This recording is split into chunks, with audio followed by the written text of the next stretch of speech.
As a జర్నలిస్ట్గా మీరు అభివృద్ధి చేశామని 16 నెలలు అంటున్నారు కదా, సరే నేను వస్తాను మీతో పాటు ఒక అభివృద్ధి కార్యక్రమం అనేది చూపించండి సార్. నాకు రాష్ట్రంలో అసలు డెమోక్రసీ అనేదే కనపడట్లా. రాజ్యాంగం ఉందా సార్? రాజ్యాంగంగా చేస్తున్నారు సార్. ఓకే, కూటమి ప్రభుత్వం ఏర్పడి 16 నెలల కాలం అవుతుంది. ఈ 16 నెలల కాలంలో సూపర్ 6 పథకాలు ఎన్ని హామీలు నెరవేర్చామని మేము ప్రభుత్వాన్ని అడుగుతున్నాం. క్లియర్గా చెప్పమనండి. అభివృద్ధి సంక్షేమం 2 కన్నులాగా దూసుకెళ్తూ మా ప్రభుత్వం చెప్తున్నారు పవన్ కళ్యాణ్ గారు, చంద్రబాబు గారు, లోకేష్ గారు. మీరేమో అభివృద్ధి ఎక్కడ కనబడే, అభివృద్ధి ఎక్కడ చేశారో చూపించమని మీరు చెప్తున్నారు. సరే, ఒక చిన్న బెస్ట్ ఎగ్జాంపుల్ చెప్తాను సార్. రైతుల బాధలు ఏంటో చూస్తూ ఉన్నారు మీరు కూడా. రైతులకి యూరియా దొరక్క ఏ విధంగా అల్లాడుతున్నారు, అదేవిధంగా వాళ్ళు ఇచ్చిన హామీ సూపర్ 6లో భాగంగా అన్నదాత సుఖీభావ కింద 2 సంవత్సరాలు సార్, 16 నెలలు అంటే ఆల్రెడీ కంటిన్యూ అవుతూనే ఉంటుంది. 2వ సంవత్సరం కంటిన్యూ అవుతూనే ఉంది. కంటిన్యూ అవుతుంటే ఎంత వేసారు సార్? ప్రతి ఇయర్ అప్పుడు 20,000 వేస్తా అన్నారు. వేసింది ఎంత అంటే 2 సంవత్సరాల మీద 40,000 రావాలి. ఆ 40,000 వచ్చింది ఎంత? 5,000 రూపాయలు. అది అభివృద్ధి. రైతులకి పెట్టుబడి సాయం కింద 5,000 సార్ వేసేది.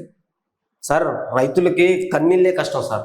ఈ ప్రభుత్వం చేస్తున్న వికృత సాక్ష్యాలు, వికృత పనులు. గతంగా ఇప్పుడే రైతు పరిస్థితి బాగుందని చెప్తున్నారు అచ్చెన్నాయుడు గారు. మీరేమో రైతుకి కన్నీళ్ళని చెప్తున్నారు.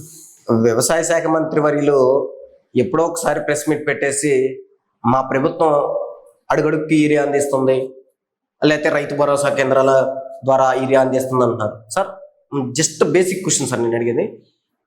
రైతు భరోసా కేంద్రాలు గౌరవ జగన్మోహన్ రెడ్డి గారు ఏర్పాటు చేసిన తర్వాత కంప్లీట్ అయిపోయింది. మళ్ళీ కూటమి ప్రభుత్వం ఏర్పడింది సార్. కూటమి ప్రభుత్వం ఏర్పడిన తర్వాత ఒక విలేజ్లో రైతు భరోసా కేంద్రాలు ఉన్నాయా అని అడుగుతున్నాను సార్ నేను.